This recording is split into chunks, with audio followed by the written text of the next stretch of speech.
प्रिय विद्यार्थियों, नमस्कार। साइंस क्लास 10th में आप सबका स्वागत है। मैं आज आपके लिए लेकर के आया हूं कृषि अपशिष्ट। हमारा पॉइंट है आज का कृषि अपशिष्ट। और कृषि अपशिष्ट में मैं आपको बताता हूं, देखिए ये कृषि अपशिष्ट का जो प्रश्न है सत्र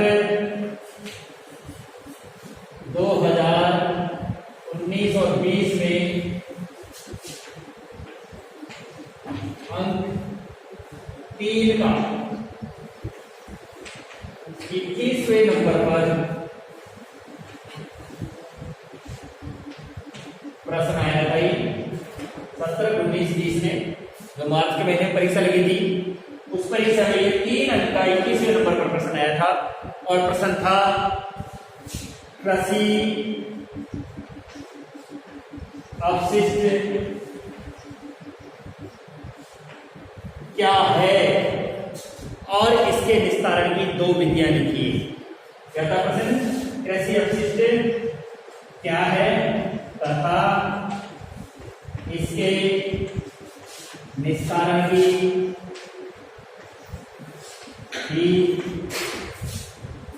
2 विधियां लिखो। ये था प्रश्न। इसमें 1 नंबर का तो ये था और निस्तारण की विधि 2 नंबर की थी। इस प्रकार से 1 + 2 = 3 अंक का ये प्रश्न। कितने अंक का था? 1 + 2 3 अंक का ये प्रश्न आया था। ये पॉइंट आते ही मुझे ये बात याद आ गई है, इसलिए मैंने आपको बताया है। देखो कृषि के उपरांत कृषि अपशिष्ट में मैं आपको बताना चाहूंगा कि कृषि के उपरांत यानी खेती का जो कार्य कर लेते हैं ना अपन, खेती का कार्य करने के बाद में बचा कुचा भूसा है, घास है, घास के साथ उसकी पत्तियां जो फूस कहलाती है, डंठल है आदि को एक स्थान पर इकट्ठा कर दिया जाता है। खेत में से हम फसल को काट लेते हैं, उसके बाद फसली जो चारा होता है उसको भी इकट्ठा करके अलग रख लेते हैं, लेकिन उसके पश्चात भी खेत के अंदर पड़ा हुआ जो कूड़ा करकट होता है वो कृषि का बचा हुआ अपशिष्ट होता है। उसको क्या कर लेते हैं? इकट्ठा कर लेते। उसको इकट्ठा कर लिया या फिर उसको क्या कर दिया जाता है? फैला दिया जाता है। ये कृषि अपशिष्ट बरसात के पानी में क्या होता है, जैसे इसके बरसात का पानी लगता है, सड़ने लग जाता है। क्या होने लग जाता है? सड़ने लग जाता है। और जैविक क्रिया होने से क्या होने लग जाता है? जीवाणु के द्वारा अपघटित होने से इसमें बदबू उत्पन्न हो जाती है, सड़न उत्पन्न हो जाती है। फलस्वरूप चारों तरफ का वातावरण क्या हो जाता है? प्रभावित हो जाता है। चारों तरफ के वातावरण को ये क्या कर देते हैं? प्रभावित कर देते हैं। ये कहलाता है आपका क्या? कृषि अपशिष्ट। तो कृषि के बारे में आप देखेंगे, कृषि के उपरांत बचा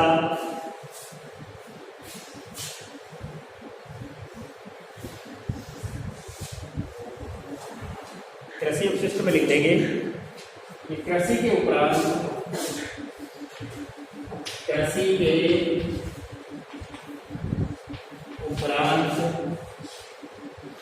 बचा क्या क्या? कृषि की कौन कौन सी चीजें बच जाती है? भूसा, घास फूस, पत्तियां, भूसा, घास फूस, पत्तियां। पत्तियों के अलावा और कौन सी चीज रहती है? डंठल आदि।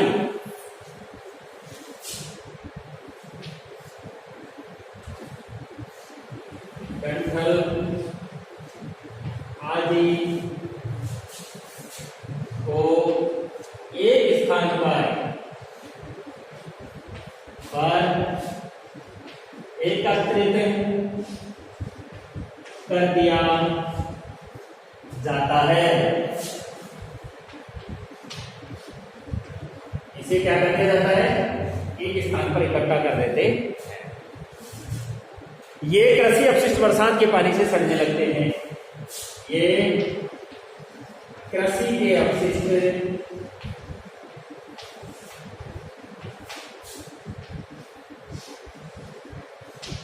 बरसात के पानी से सड़ने लगते हैं।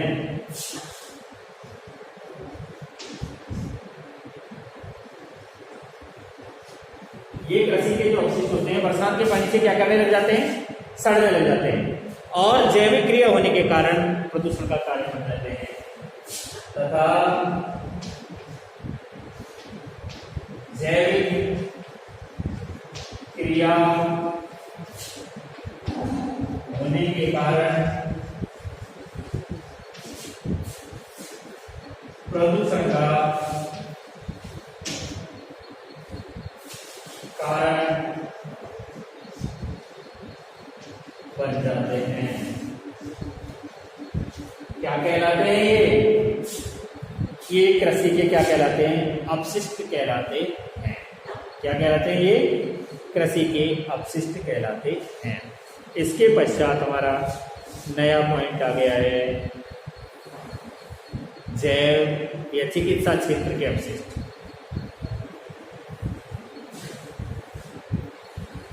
चिकित्सा क्षेत्र के अपशिष्ट नया पॉइंट लिख लो यार।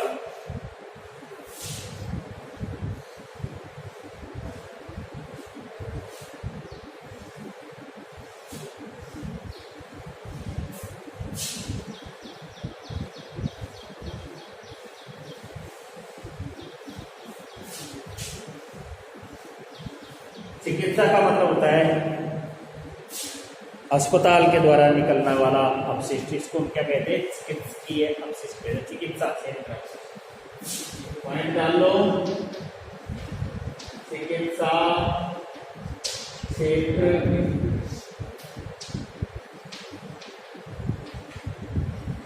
अपशिष्ट। चिकित्सा क्षेत्र के अपशिष्टों के बारे में सुनेंगे।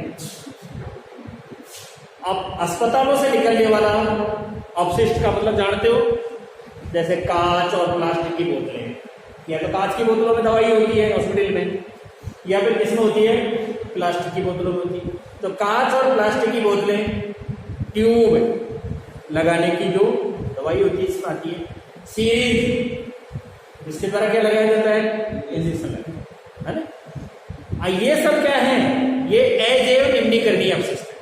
कैसे अपशिष्ट है, अजैव निम्नीकरणीय, अर्थात इसको जीवाणु के द्वारा क्या नहीं किया जा सकता, अपघटित नहीं किया जा सकता। कांच की बोतल, अब कांच की बोतल में से कोई सा बैक्टीरिया क्या खाएगा। इसी तरह एल्यूमिनियम की बड़ी हुई क्या है, ट्यूब का कवर है, उसमें से कोई जीवाणु क्या खाएगा। सीरीज प्लास्टिक की बड़ी हुई, उसमें से क्या खाएगा। तो ये ऐसे अपशिष्ट है जो अजैव निम्नीकरणीय है, अर्थात जीवाणु के द्वारा क्या नहीं किए जा सकते, इन्हें खाकर के नष्ट नहीं किया जा सकता। इसके अलावा हॉस्पिटल से कुछ जैव निम्नीकरणीय कचरा भी निकलता है। जैव निम्नीकरणीय का मतलब समझ गए होंगे कि सजीव से अलग हुआ, जिसको जीवाणु खाकर के क्या कर देते हैं, नष्ट कर देते हैं। जैसे रक्त, भाई किसी आदमी को ऑपरेट किया, उसके अंदर बहुत सारा ब्लड बाहर आ गया, खून बाहर आ गया, उसको क्या करते हैं, जीवाणु खाकर के अपघटित कर देते हैं। इसके बाद नंबर 2, मांस के टुकड़े, मान लीजिए कोई अंग खराब हुआ है, उसको काट दिया गया, वो जीवाणु के द्वारा क्या करके नष्ट कर दिया जाएगा, खा करके नष्ट कर दिया जाएगा। संक्रमित ऊतक शरीर के या कोई संक्रमित अंग, अनेक रोगों के संक्रमण हेतु ये चीजें माध्यम प्रदान कर देती हैं। इसको हम क्या कहते हैं, चिकित्सा क्षेत्र के अपशिष्ट के नाम से जानते हैं। तो लिख लेंगे हम, चिकित्सकीय अपशिष्टों से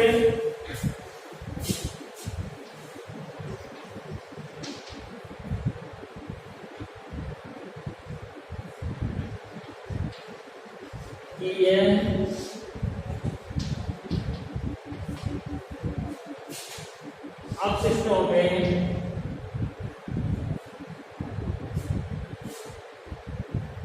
अजैव निम्नीकरणीय,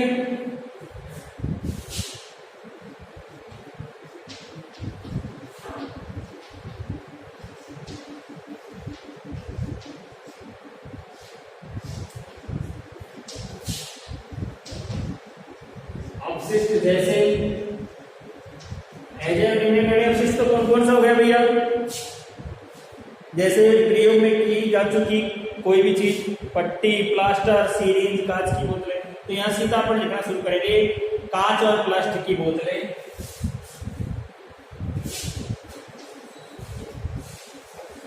कांच और प्लास्टिक की बोतलें। कांच और प्लास्टिक की बोतल हो गई। इसके बाद लिख लीजिए आप ट्यूब सीरीज।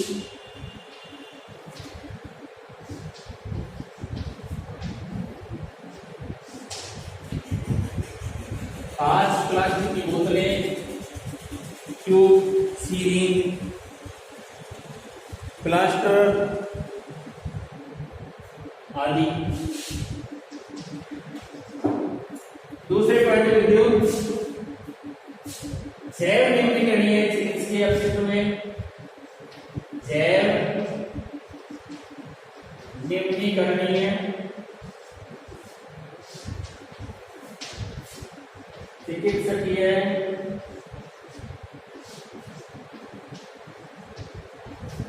अपशिष्टों में जैसे रक्त है, मांस के टुकड़े हैं। इसके बाद संक्रमित ऊतक,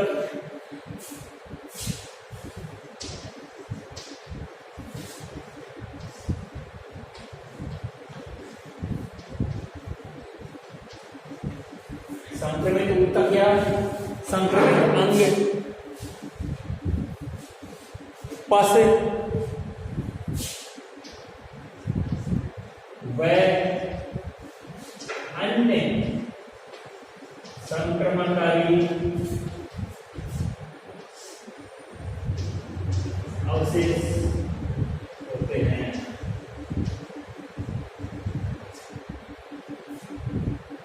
पस का मतलब समझ गए होंगे क्या भाई? पस का तात्पर्य जान गए क्या? पस का तात्पर्य होता है कि पड़ने वाली घाव में जो मवाद होती है ना, उसको हम क्या कहते हैं? उसे हम पस के नाम से जानते हैं। भारत के नगरों में राख, मिश्रित पदार्थ और कार्बन के रूप में लगभग 90% जो कूड़ा करकट निकलता है ना, वो निकलता है भारत के नगरों से। राख और मिश्रित पदार्थ और कार्बन युक्त जो कचरा निकलता है ना, 90% कूड़ा कचरा इसी का होता है।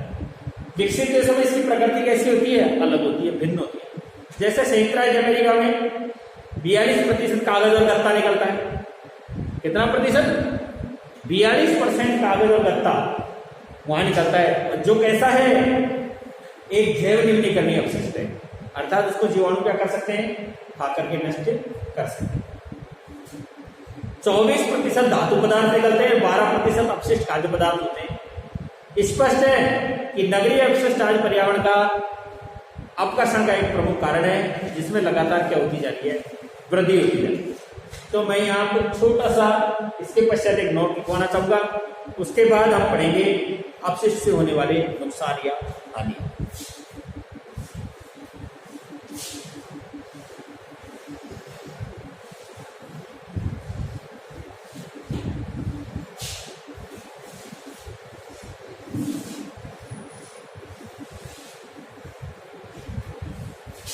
देखिए,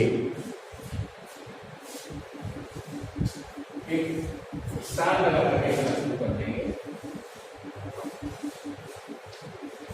याद रखने की दृष्टिकोण से कि भारत के नगरों में, भारत के नगरों में राख के साथ साथ क्या लिखोगे? मिश्रित पदार्थ एवं कार्बन के मिश्रित पदार्थ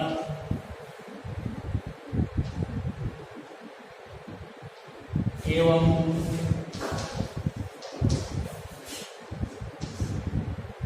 कार्बन द्वारा निर्मित अपशिष्ट। इसके द्वारा कार्बन द्वारा निर्मित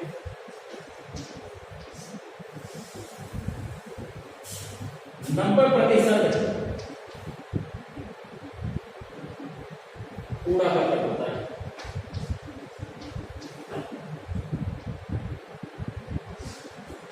यानी भारत के नगरों में जो कचरा निकलता है ना, उसमें राख, मिश्रित पदार्थ और कार्बन द्वारा 90% कूड़ा करकट इसमें विद्यमान होता है।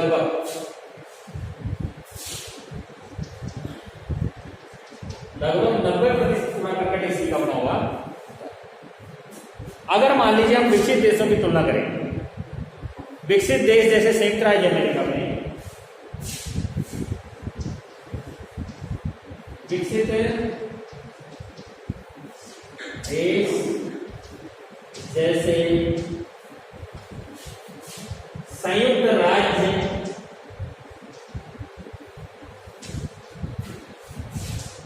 अमेरिका, संयुक्त राज्य अमेरिका में लगभग 42% कचरा कागज और गत्ते की वस्तु निकलता है। कागज व गत्ता अपशिष्ट के रूप में पाया जाता है।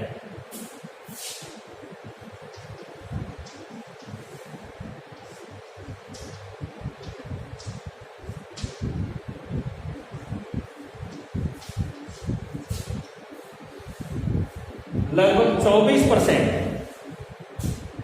धातु पदार्थ मिलते हैं।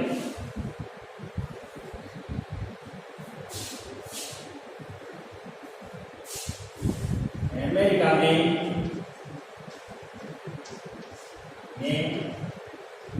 लगभग 24%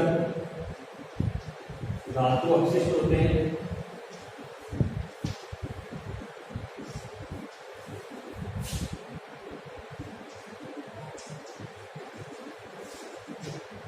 इसी के साथ अमेरिका में 12% खाद्य अपशिष्ट होते हैं।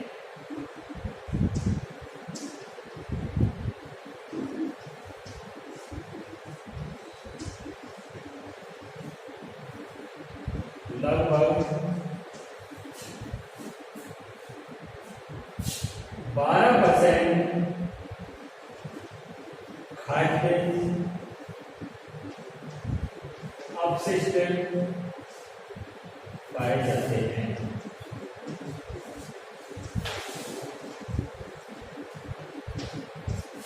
कितने प्रतिशत? 12%।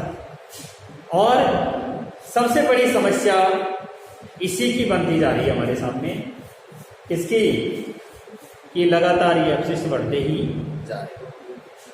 अब मैं आपको बताऊंगा हार्म्स ड्यू टू वेस्ट, अर्थात लॉस ड्यू टू वेस्ट कह दो, हार्म्स कह दो, अपशिष्ट से होने वाले नुकसान क्या क्या है। देखो, इसके बारे में मैं थोड़ी सी बात आपको बताना चाहूँगा, फिर उसके बाद में इसका लिखने का क्या करें। इसको सुरक्षित रखने के लिए एनवायरमेंट प्रोटेक्शन एक्ट भी बनाया हमारे यहाँ। कौन सा एक्ट बनाया? एनवायरमेंट प्रोटेक्शन एक्ट बनाया 1986 में। इसके तहत क्या होता है? वायु, मिट्टी, जल की गुणवत्ता की रक्षा करनी, ये एनवायरमेंट प्रोटेक्शन एक्ट के तहत आता है। क्लोरीन का ये जो परमाणु होते हैं, जीवन रक्षक ओजोन के लगभग 1 लाख अणुओं को नष्ट कर सकता है। क्लोरीन भी हमारे लिए क्या है? बहुत ज्यादा नुकसानदायक होती है, लेकिन फिर भी हम क्या करते हैं? इसका हर जगह यूज करते हैं। जैसे स्विमिंग पूल होता है ना, स्विमिंग पूल में जो पानी होता है वही पानी होता है जिसमें हजारों आदमी स्नान कर चुके होते हैं, और उसी गंदे पानी में जाकर के हम भी स्नान कर लेते हैं। बताओ क्यों? क्योंकि इसमें क्लोरीन डाली और वो हमें कैसा दिखने लग जाता है? पता है? साफ दिखने लग जाता है, बिल्कुल नीट एंड क्लीन दिखाई देने लगता है। इस प्रकार से हम क्लोरीन का यूज कर लेते हैं। और क्लोरीन का यूज करना क्या करता जानते हो? ओजोन परत के लगभग कितने बैक्टीरिया को नष्ट कर देता है एक साथ? लगभग 1 लाख अणु ओजोन परत के नष्ट हो जाते हैं। ओजोन का सूत्र होता है क्या? O3। क्या होता है ओजोन का सूत्र? O3 होता है। मैं आपको अपशिष्ट से होने वाले नुकसान पॉइंट पर बोल रहा हूं, सुनिए।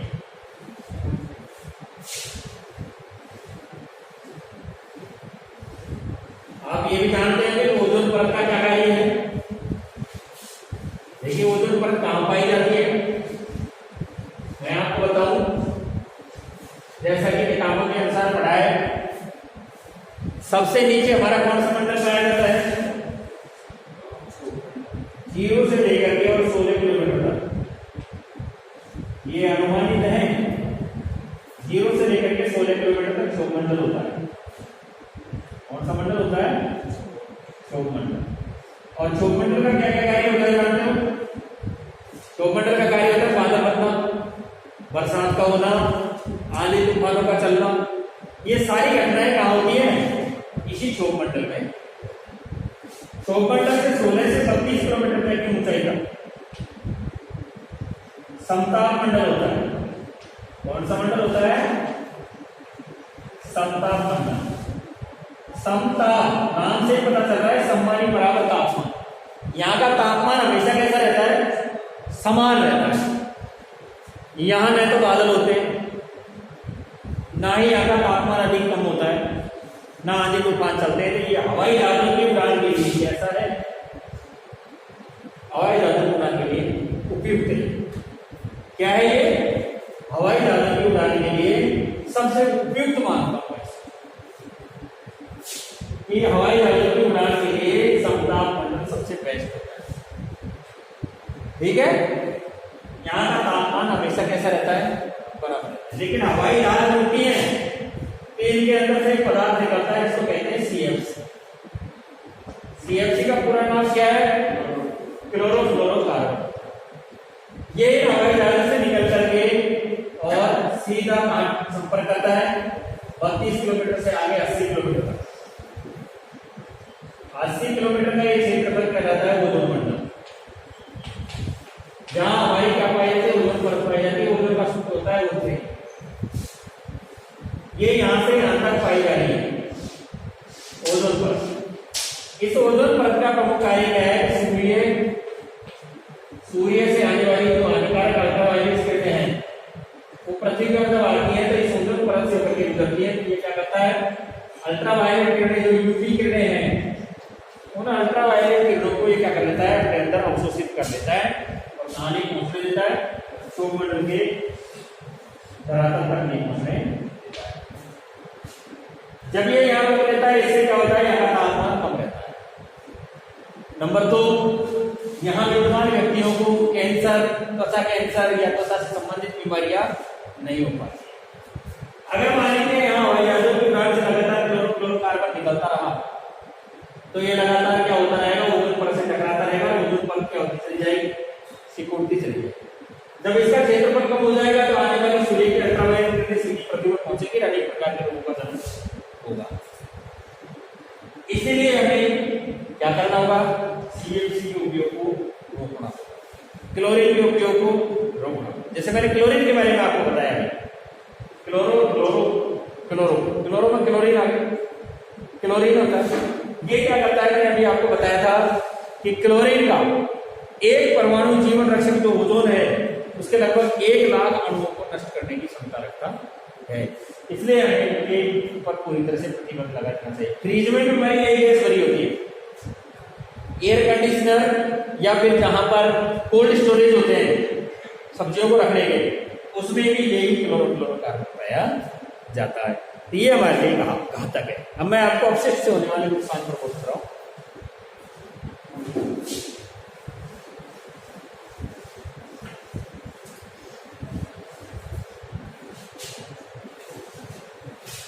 पॉइंट डाल दो, अपशिष्ट से होने वाली हानि। देखिए, अपशिष्ट पदार्थ मानव के साथ साथ पेड़ पौधों, जीव जंतुओं और पर्यावरण को भी क्या करते हैं, हानि पहुंचाते हैं। यही मत मानो आप कि सब अपशिष्ट पदार्थों से केवल पेड़ मानवों को ही नुकसान होता है, नहीं, इससे पेड़ पौधे और जीव जंतु भी प्रभावित होते हैं। पूरा का पूरा पर्यावरण सिस्टम भी क्या हो जाता है, प्रभावित होता है। अनियमित तरीके से फेंका गया कचरा, एक तो नियमित तरीके से तो कचरे को कहाँ फेंका जाता है, बताओ, कचरे को कचरे के पात्र में ही फेंका जाता है। कूड़ा करकट कहाँ डाला जाता है? कचरे के पात्र में ही डाला जाता है। तो कहने का तात्पर्य यह है कि अनियमित तरीके से फेंका गया कचरा किसी भी स्थान का जो प्राकृतिक सौंदर्य है ना उसको प्रभावित करता है। मुझे यह कहना नहीं चाहिए क्योंकि ऑनलाइन चल रहा है ये। आपने कभी किसी धार्मिक स्थल की यात्रा की है और धार्मिक स्थल पर यात्रा करने के पश्चात वहां लोगों के द्वारा किया जाने वाला अपशिष्ट का फैलाव देखा होगा। कहीं भी मलमूत्र त्याग देते हैं लोग, कहीं भी इधर उधर बचा हुआ खाद्य पदार्थ कचरा फेंक देते हैं, कहीं भी जीवन हो रहा है तो उसकी झूठन छोड़ दी जाती है। ले जाने वाले कैरी बैग, पॉलीथीन बैग या अन्य प्रकार की चीजों को, बोतल, डिब्बे, खाली कार्टून, कागज के डब्बे, ये इधर क्या कर दिए जाते हैं? फेंक दिए जाते हैं। फल फ्रूटों के छिलके फेंक दिए जाते हैं, उनमें पानी आदि गिर करके सड़ाव उत्पन्न हो जाता है और पूरे के पूरे धार्मिक स्थान की स्थिति कैसी हो जाती है? एक कचरा पात्र सी बन करके रह जाती है। तो मैं यही कहना चाह रहा हूं कि अनियमित तरीके से फेंका गया कचरा किसी भी स्थान के प्राकृतिक जो सौंदर्य है, सुंदरता है जो प्रकृति ने उसको दी है, उसको क्या कर देता है? पूरी तरह से प्रभावित कर देता है। जैव निम्नीकरणीय अपशिष्ट अनेक हानिकारक सूक्ष्म जीवों और कीटों को अपनी ओर आकर्षित कर लेते हैं। जैव निम्नीकरणीय का मतलब समझते होंगे कि जो जीवाणु खा करके नष्ट कर देते हैं, ऐसे कचरे को क्या करते हैं? ऐसा कचरा बहुत से जीवों को अपनी ओर क्या कर लेता है? आकर्षित करके बुला लेता है कि भाई आओ और मेरा पाचन कर लो। अब वो बैक्टीरिया, सूक्ष्म जीव कीट वहां आकर्षित हो गए, लेकिन उनके द्वारा कई प्रकार की संक्रामक रोगों को वहां क्या कर दिया जाता है? फैला दिया जाता है। जैसे मक्खी है, आपने देखा होगा मक्खी गंदगी पर बैठ जाती है और अपने पैरों से गंदगी को चिपका करके फिर वो खाद्य पदार्थ पे जाकर के बैठ जाती है और उस गंदगी को कहां छोड़ देती है? खाद्य पदार्थ में छोड़ देती है। अब उसके साथ आने वाले बैक्टीरिया भी क्या होगा? वो खाद्य पदार्थ पर रह जाएंगे। जब उसको व्यक्ति कोई भोजन के रूप में ग्रहण करेगा तो जानते हो क्या होगा?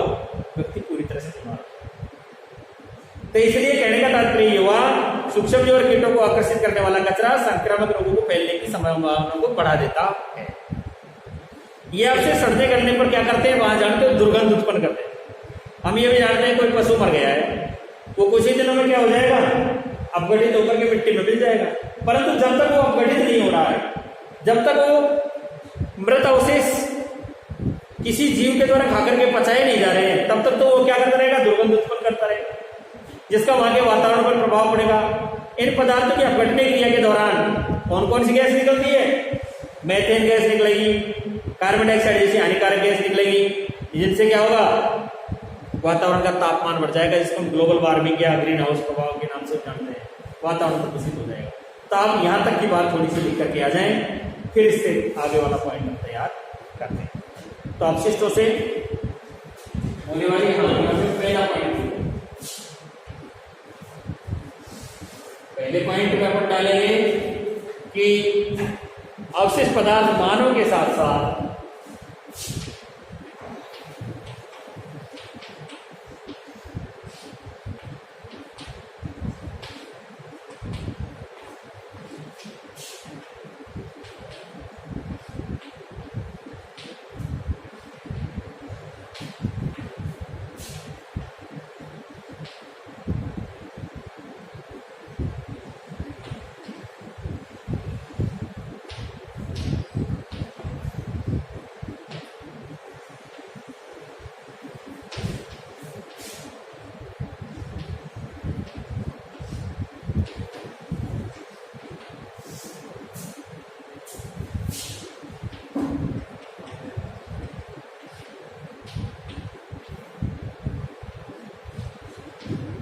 पदार्थ मानव के साथ साथ जीव जंतु, पेड़ पौधों और पर्यावरण को भी क्या करते हैं?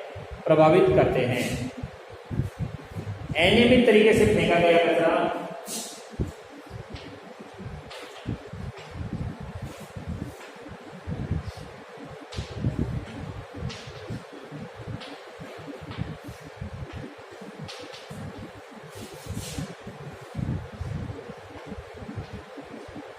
अनियमित तरीके से फेंका गया कचरा किसी भी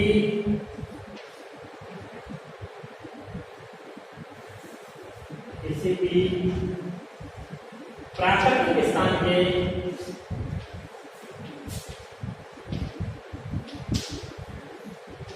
सौंदर्य को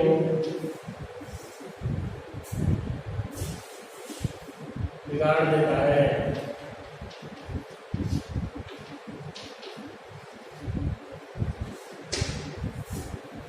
अनियमित तरीके से फेंका गया कचरा बिगाड़ देता है।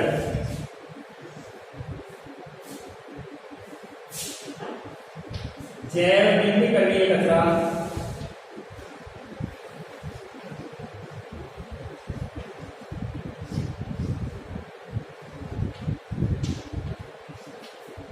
क्या करते हैं, सूक्ष्म जीवों को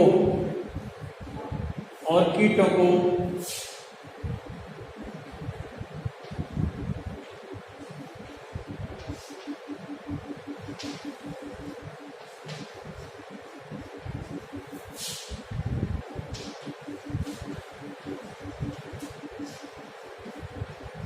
आकर्षित करके रोगाणुओं को फैलाने का कार्य करते हैं।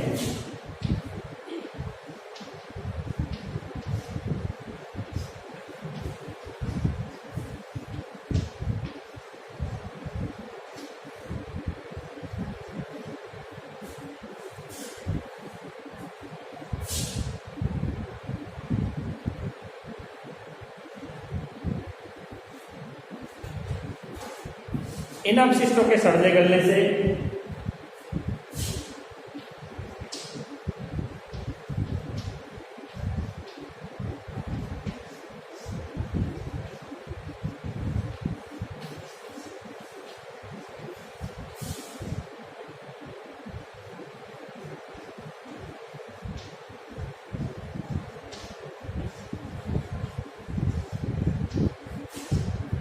दुर्गंध में मीथेन, कार्बन डाइऑक्साइड,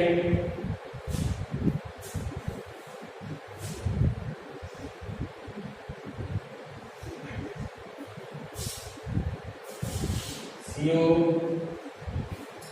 जैसी ग्रीन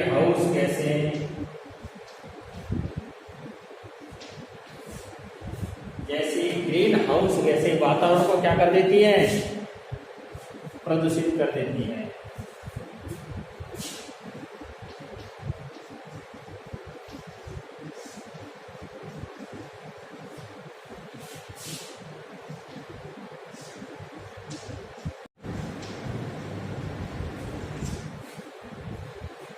इससे नेक्स्ट स्टेप पर बढ़ेंगे।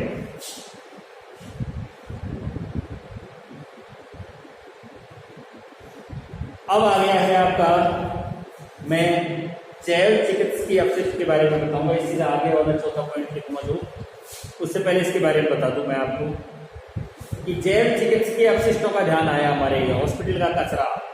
आपने देखा होगा हॉस्पिटल में जाते हो तब पीला कचरे का डब्बा, लाल कचरे का डब्बा, हरा कचरे का डब्बा और काला कचरे का डब्बा देखा होगा। अलग अलग 4 प्रकार के कचरे के डब्बे। इन अलग अलग प्रकार के कचरे के डिब्बे में अलग अलग प्रकार का कचरा रहता है।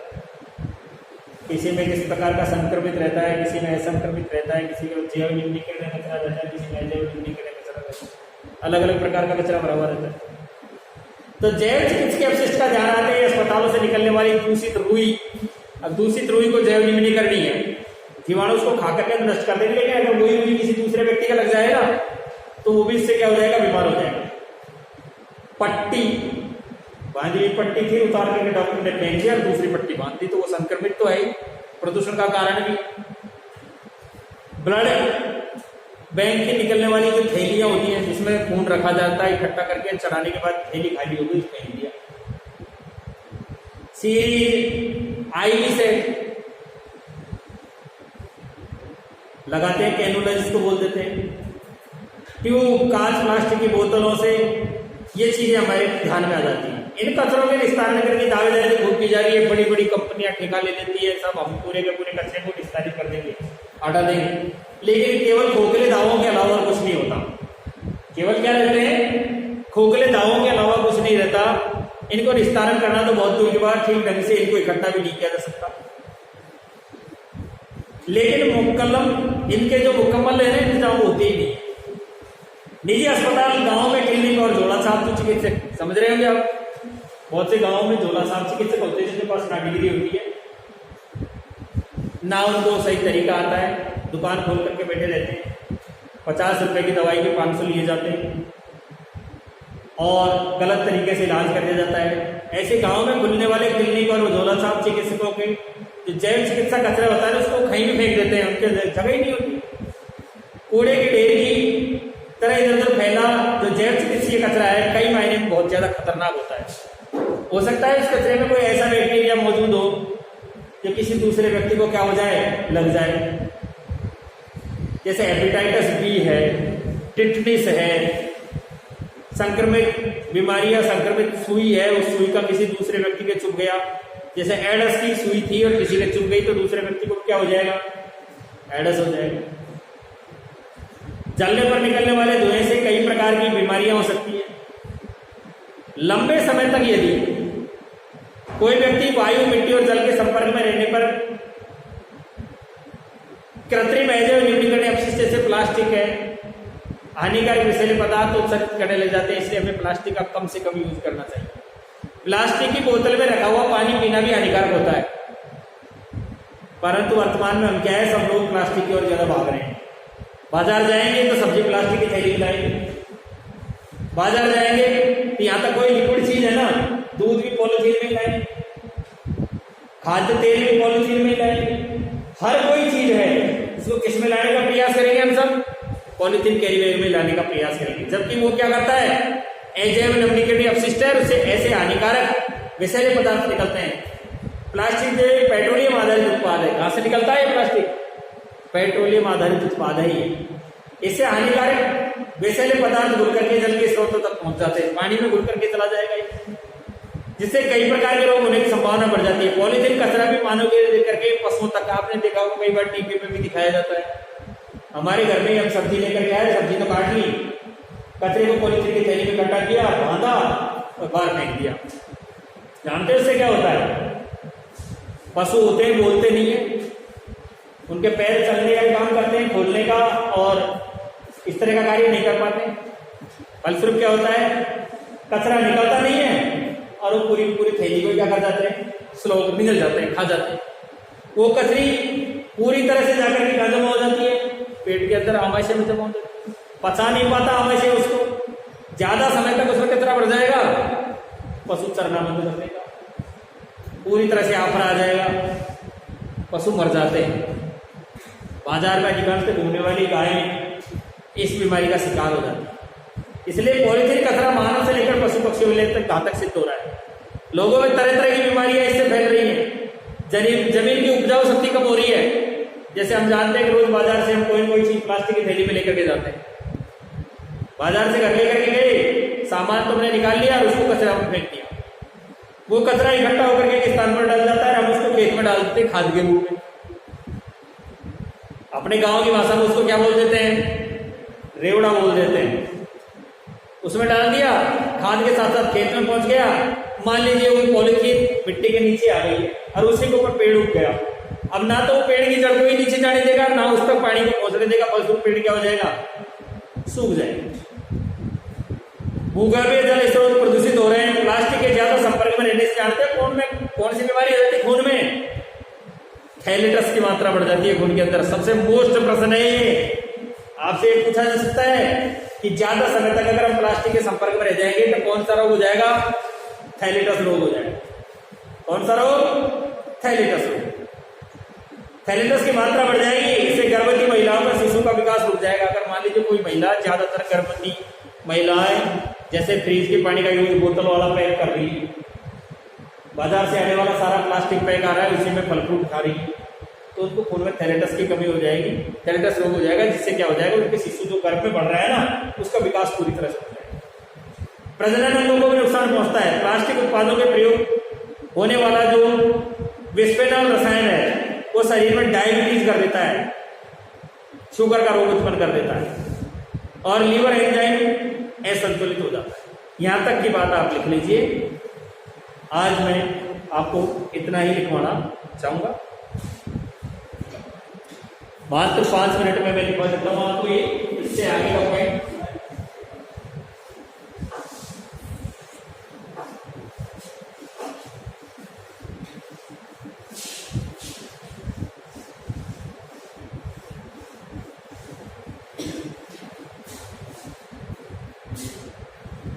लिख दीजिए यहां से आगे।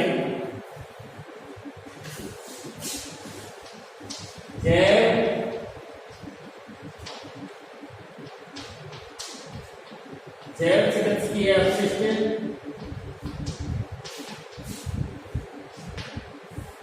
क्या करते हैं? जैव चिकित्सीय अपशिष्ट भी अत्यधिक प्रदूषण उत्पन्न करते हैं।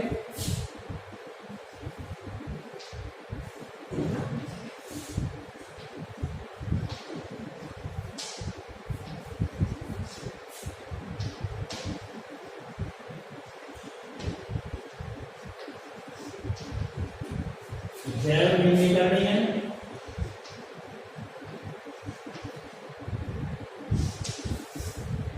तथा अजैव न्यूनीकरणीय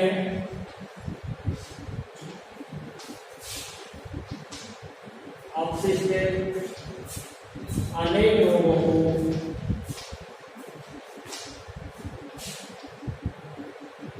जन्म देते हैं। एक लाइन हो गई। दूसरी लाइन में देखिए, संक्रमण बीमारियां जैसे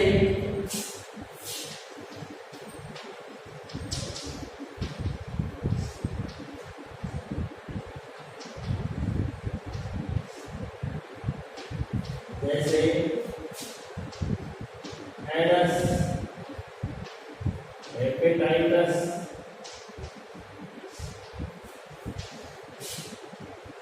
टाइफाइड,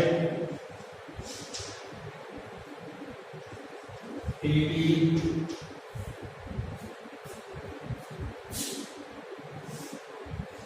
N1H1 आदि इन अपशिष्टों के माध्यम से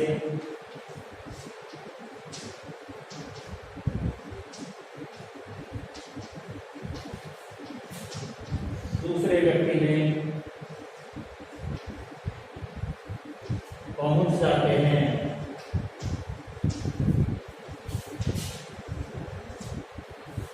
इन अपशिष्टों से दूसरे व्यक्ति को ये नुकसान हो गया।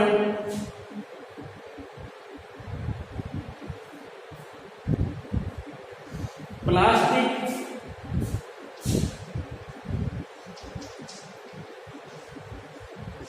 अपशिष्ट के अधिक समय तक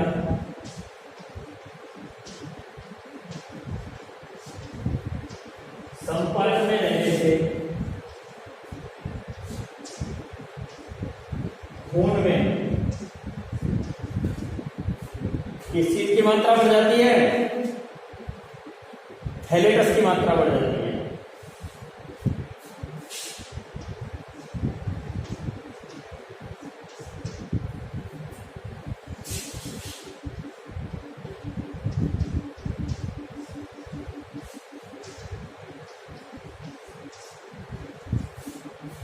गर्भवती स्त्री के भ्रूण का विकास रुक जाता है।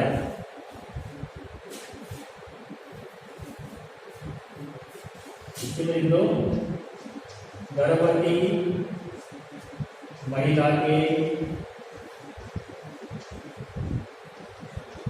भ्रूण का विकास रुक जाता है।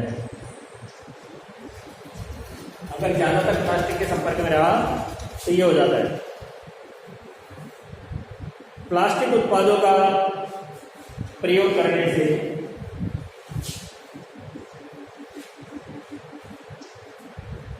प्लास्टिक उत्पादों का प्रयोग करने से जानते हो क्या होता है? बिस्फेनॉल रसायन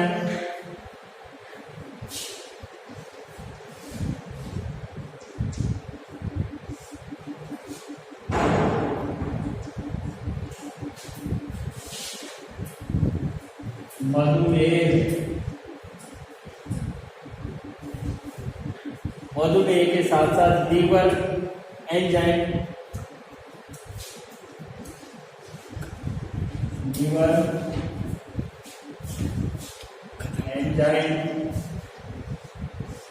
आदि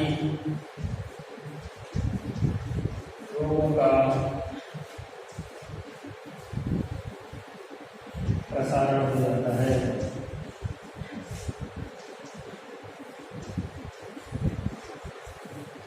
ये रोग उत्पन्न होते हैं। प्लास्टिक से जमीन की उर्वरा शक्ति भी समाप्त हो जाती है, पशु पक्षी प्रभावित होते हैं और ये हमारे लिए घातक है। आज के लिए मैं इतना ही बताना चाहूँगा, इससे आगे मैं आपको कल बताऊँगा। धन्यवाद।